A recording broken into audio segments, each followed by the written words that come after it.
On a Tuesday morning in March of 1987, a man named Gerald Kowalski drove his pickup truck down a gravel road in Dubuque County, Iowa, and pulled to a stop at the edge of what used to be his neighbor's farm. He sat there for a long time with the engine running and his hands on the wheel, looking at the for sale sign that had been pounded into the frozen ground at the end of the driveway. The sign had a realtor's name on it, a phone number, and a price that made Gerald's stomach turn. $40,000 for 160 acres of some of the best bottomland in the county, a barn that had stood since 1911, and a house where 3 generations of the Martin family had been born, worked, and died. $40,000. Gerald Kowalski sat there until the heater fogged the windows, and then he put the truck in gear and drove home without saying a word to anyone.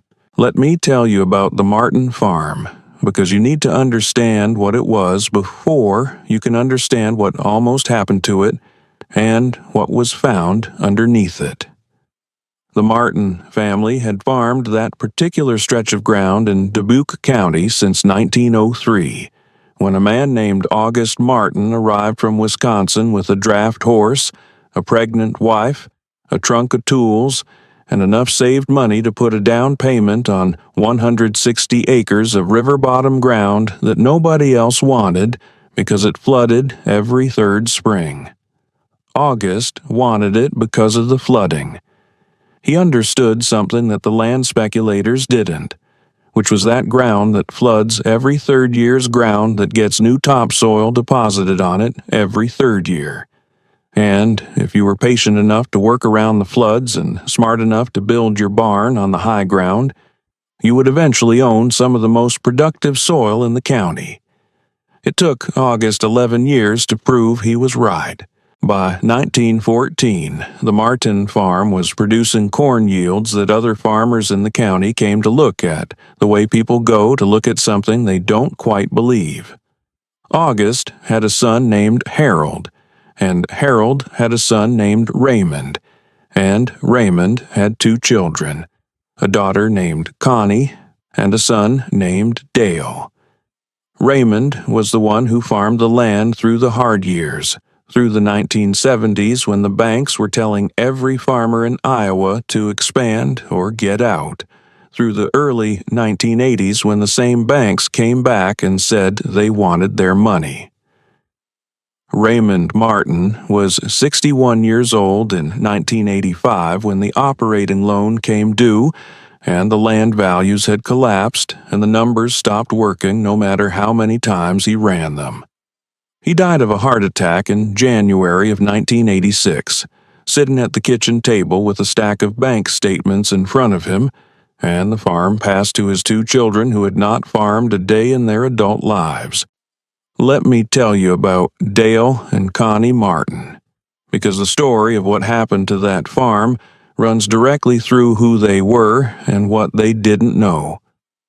Dale was 34 years old and worked as a sales manager for a farm equipment dealership in Dubuque. He understood farming the way a man who sells fishing rods understands fishing. He knew the vocabulary. He knew the products. He did not know the land. Connie was 31 and lived in Cedar Rapids and had a job doing bookkeeping for a trucking company. She was practical and organized and had spent the last year watching her father drown in debt, and she wanted the whole thing resolved. When Raymond died and the estate went through probate, and the accountant sat them down and explained what was owed against what the land was worth in 1986, the number that came back was not good. The farm carried $47,000 in operating debt. The land, at 1986 prices, was worth somewhere between $400 and $500 per acre, which meant the whole 160 acres might sell for $64,000 to $80,000 on a good day. And after the debt was cleared and the estate taxes were settled, Dale and Connie were looking at splitting somewhere between $15,000 and $30,000 for a farm that their great-grandfather had built from nothing over 80 years. The realtor's name was Bud Schaefer, and Bud told them he had a buyer who would take the whole property, land, buildings, and equipment for $40,000 cash, close in 30 days, no inspection contingencies. Bud said in this market that was a serious offer, and they should take it seriously. Connie thought they should take it. Dale wasn't sure, and that is where the story stood on the Tuesday morning in March when Gerald Kowalski sat in his truck at the end of the driveway and looked at the for sale sign with the number on it that made his stomach turn. Now, let me tell you about Gerald Kowalski, because you need to understand the man before you can understand what he did next. Gerald was 71 years old in 1987. He had farmed the 240 acres adjacent to the Martin property since 1951, when he came back from Korea with a bad knee and a Purple Heart, and used his savings and a GI loan to buy the ground his father had rented for 20 years. He was not a tall man or a loud man.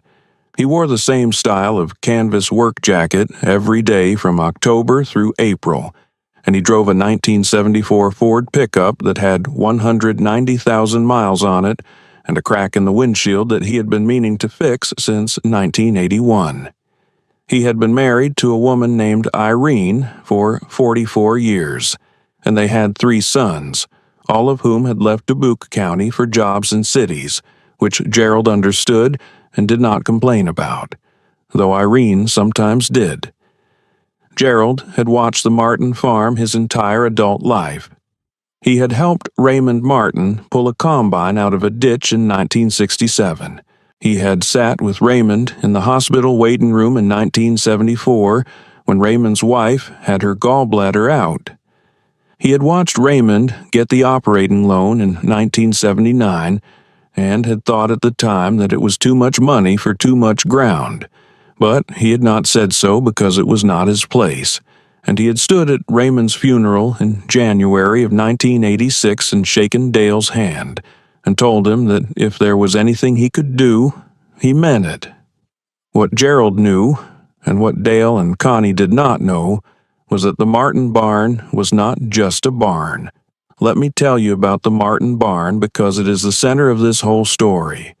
The barn had been built by August Martin in 1911, with lumber milled from timber on the property, and the help of every neighboring farmer within 5 miles.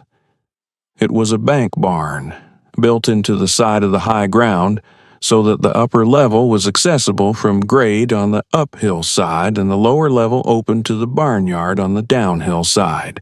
The upper level had held hay and grain for 76 years.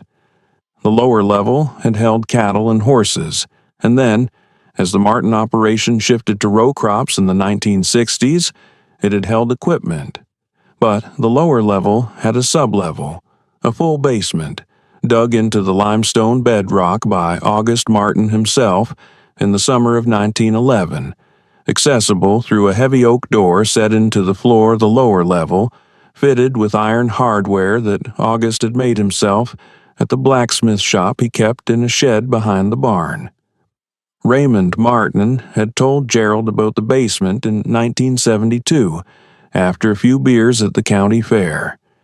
He had told him that his father, Harold, had told him about it, and that Harold had told him that August had built it for a specific purpose, which was to store the things that mattered most in a place that no banker, no tax assessor, and no tornado could easily reach.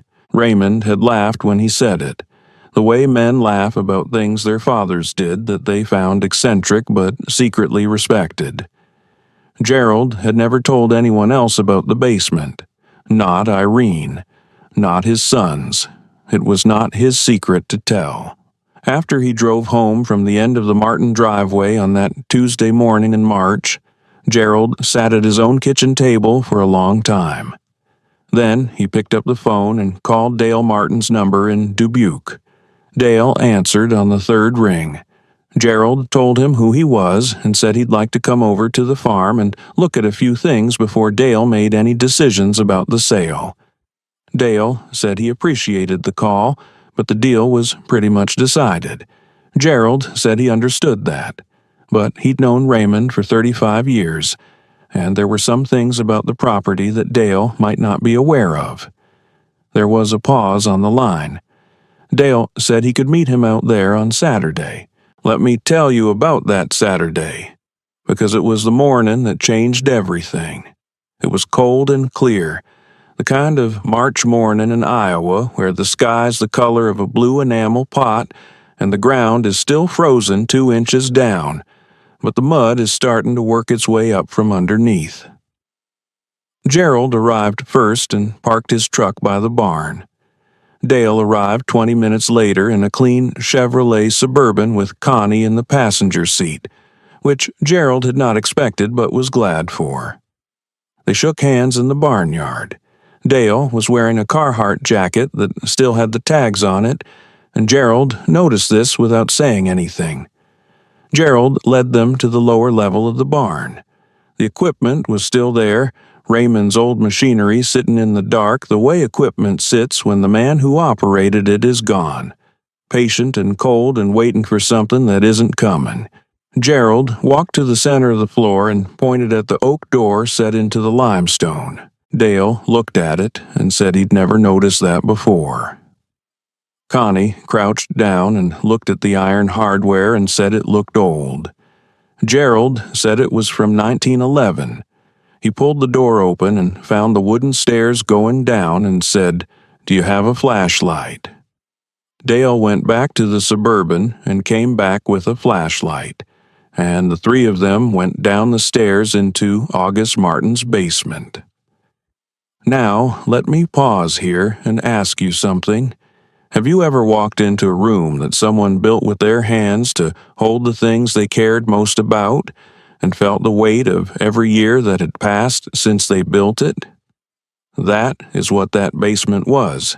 It was not large, maybe 20 feet by 30 feet, with a ceiling of rough-cut limestone that August had chiseled out himself, and a floor of packed clay that was still dry after 76 years, because August had understood drainage the way he understood everything else, which was completely. And in that room, arranged with the kind of careful order that speaks of a man who thought about where things went and why, were the contents of 84 years of the Martin family's most careful keeping. Gerald let Dale and Connie look. He stood back by the stairs and held his own flashlight and watched their faces. Along the north wall, there were tools. Not just any tools. August Martin's blacksmithing equipment, complete and intact, the anvil and the swage block and the hardies and the tongs and the hammers, every piece of it in the condition of something that had been oiled and wrapped and put away by someone who expected to come back for it. The anvil alone, a 350-pound Fisher Eagle that August had brought from Wisconsin in 1903, was worth more than Gerald was going to say out loud in that moment. Along the east wall there were wooden crates, and in the crates, wrapped in oilcloth, were the things that August and Harold and Raymond had considered worth protecting. There were documents, deeds, and letters, and a ledger book that turned out to be August's farm journal going back to 1903, written in a precise German-inflected hand that recorded every planting, every yield, every price received, every debt incurred and retired for 22 years of farming. There were photographs, dozens of them, in frames and in envelopes going back to the 1890s. And along the west wall, covered in canvas tarps that had been folded with military precision, were the machines. Let me tell you about the machines, because this is where the story turns from a story about a family into a story about what a man can accomplish when he decides that some things are worth keeping. August Martin had not only been a farmer, he had been a mechanic, a blacksmith, and a collector of mechanical equipment in the way that men of his generation sometimes were, which is to say, not as a hobby, but as a practical philosophy. He believed that a machine built to do a job correctly was worth more than the sum of its parts, and that the correct response to a machine that still worked was to maintain it, not replace it. Under those canvas tarps, Dale and Connie Martin found 4 pieces of equipment that August had acquired between 1905 and 1928, and that Harold and Raymond had maintained in running condition because that was what you did with something your father left you.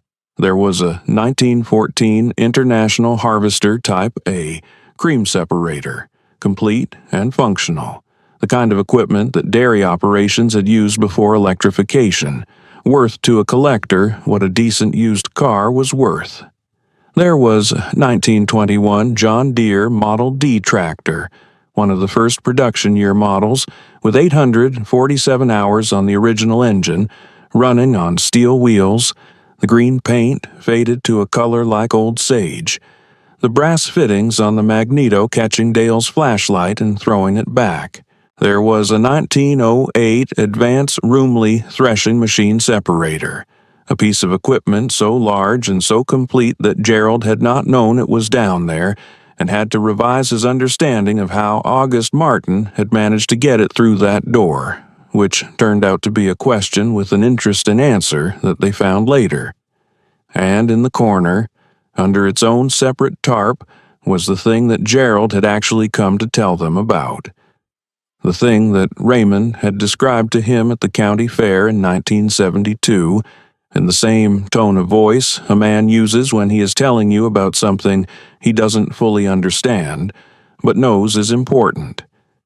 It was a steam traction engine. A 1906 Case 110 horsepower steam traction engine, the kind of machine that had broken the prairie and powered the threshing operations of the entire Midwest for 30 years before gasoline engines made them obsolete. It was 14 feet long and weighed 11 tons, and it was sitting in the basement of a barn in Dubuque County, Iowa, in complete condition, with the original firebox and boiler intact, the brass whistle on the steam dome polished to a shine that had no business being that bright after 81 years, and a handwritten tag wired to the throttle lever in August Martin's handwriting that said, in German and then in English, "This machine is in working order. Keep it that way." Dale Martin sat down on the clay floor of that basement and did not say anything for a long time. Connie was the one who finally spoke. She asked Gerald what it was worth. Gerald said he wasn't an appraiser, but he knew that a 1906 Case steam traction engine in running condition was the kind of thing that showed up at the Midwest Old Threshers reunion in Mount Pleasant and stopped traffic, and that the last one he had heard of selling had gone for somewhere north of $80,000 at an estate auction in Nebraska in 1984. Connie did the arithmetic in her head, and Gerald watched her do it. Dale was still sitting on the floor. Gerald told them there was more. He walked them through the rest of the basement. The blacksmithing tools, the John Deere Model D, the cream separator, the threshing machine separator. He had done some rough research before coming, calling a man he knew who dealt in antique farm equipment out of Waterloo, and the numbers he had been given were conservative, but they were real. The John Deere Model D alone, in that condition with that hour count, was worth between $12,000 and $18,000. The blacksmithing outfit, complete and functional, was worth between $8,000 and $14,000 to the right buyer. The threshing machine separator, if it could be moved and if it was complete, which it appeared to be, was worth between $15,000 and $25,000. The cream separator was the least valuable of the lot, but it was still worth $2,000 to $3,000 to a collector. And the steam engine was the crown of it. Let me tell you about what happened after, because the story doesn't end in that basement. Dale and Connie called Bud Schaefer that afternoon and told him they were withdrawing the property from sale. Bud was not happy. The buyer he had lined up was a land investment company out of Des Moines that had been buying distressed farm properties throughout eastern Iowa, and they had been counting on the Martin farm as part of a larger package. Bud told Dale that the market wasn't going to get better and they were making a mistake. Dale told Bud that he appreciated his time and hung up the phone. They hired an appraiser out of Iowa City who specialized in antique agricultural equipment. He came out in April, spent 2 full days in the basement, and produced a written appraisal that Dale kept in a fireproof lockbox for the rest of his life. The total appraised value of the equipment in the basement, conservatively estimated for insurance purposes, was $187,000. The steam engine alone appraised at $94,000. The John Deere Model D appraised at $16,500. The blacksmith and outfit appraised at $11,200. The threshing machine separator, which turned out to be complete down to the original drive belts, appraised at $22,000. The cream separator appraised at $2,800.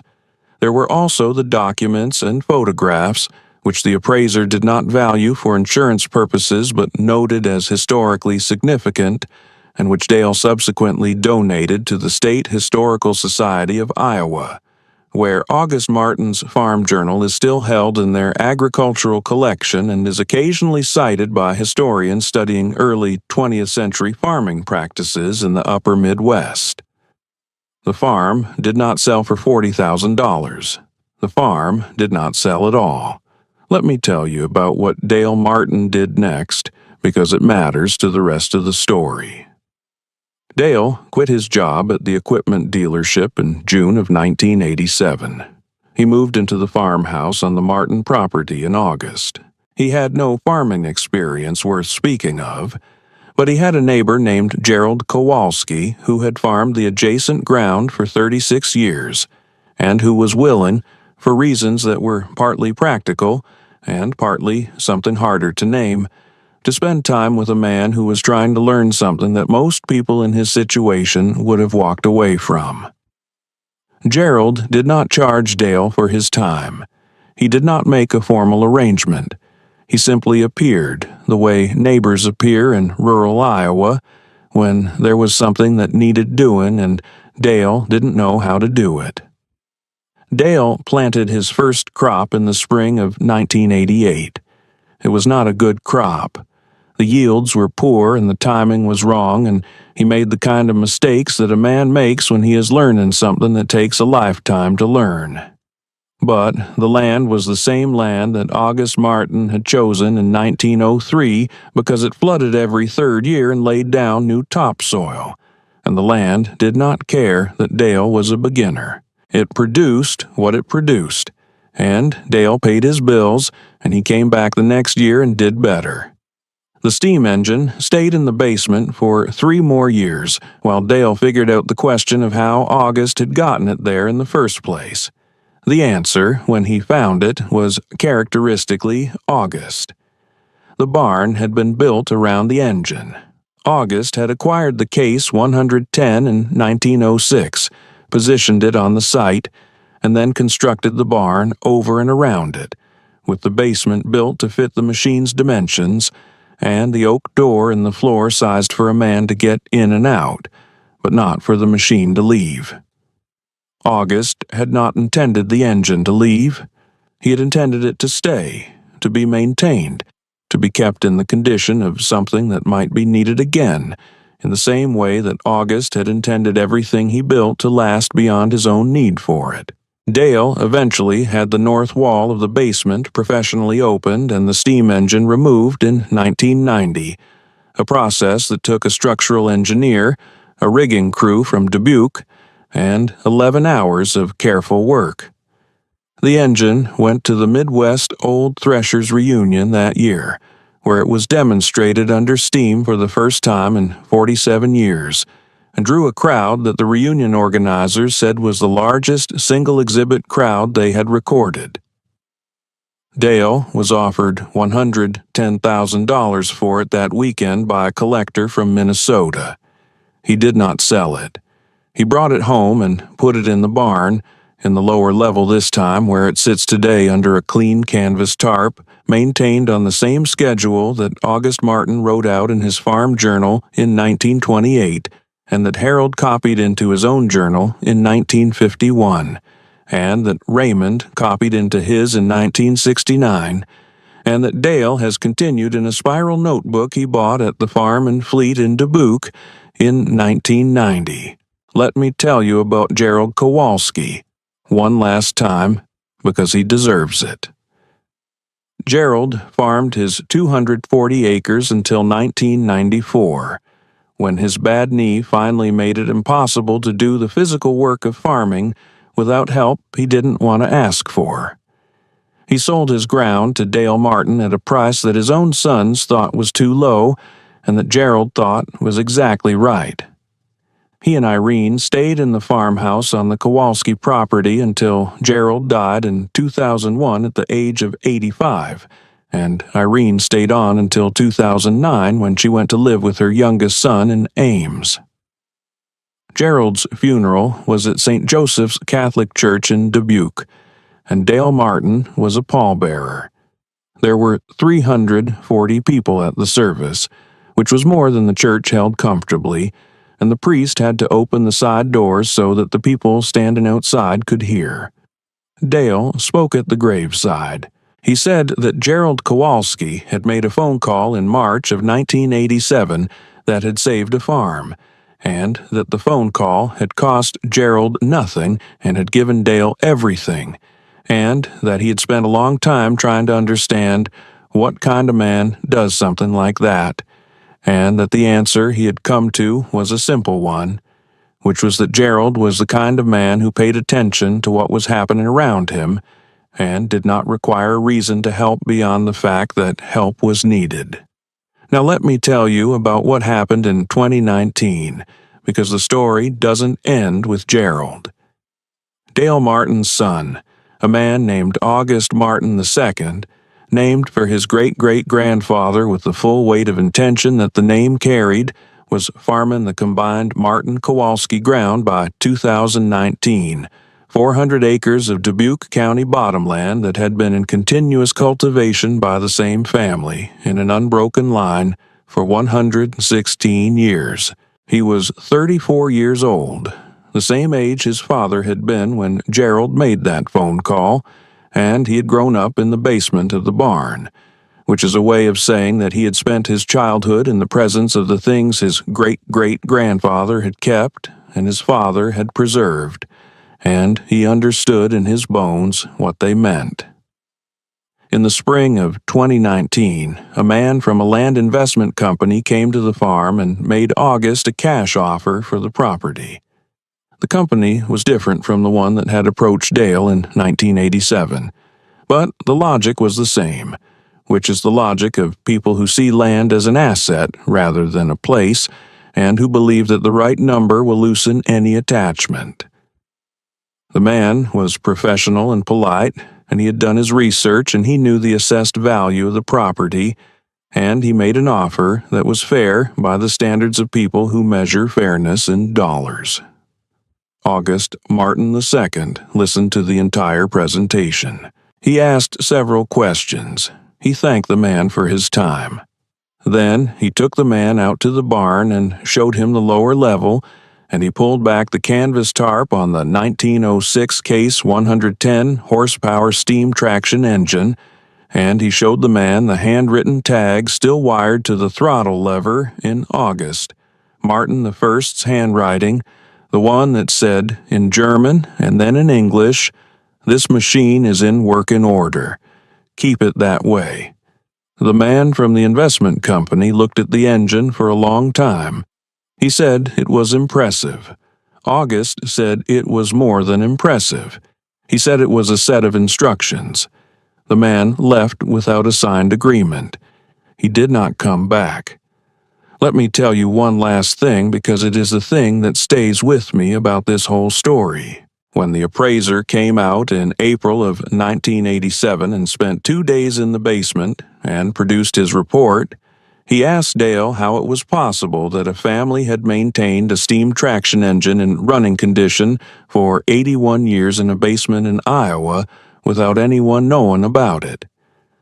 Dale told him about August's philosophy, about the barn being built around the engine, about the maintenance schedule in the farm journal, about Raymond telling Gerald at the county fair in 1972. The appraiser listened to all of it, and then he said something that Dale wrote down in the spiral notebook he later used for the maintenance schedule.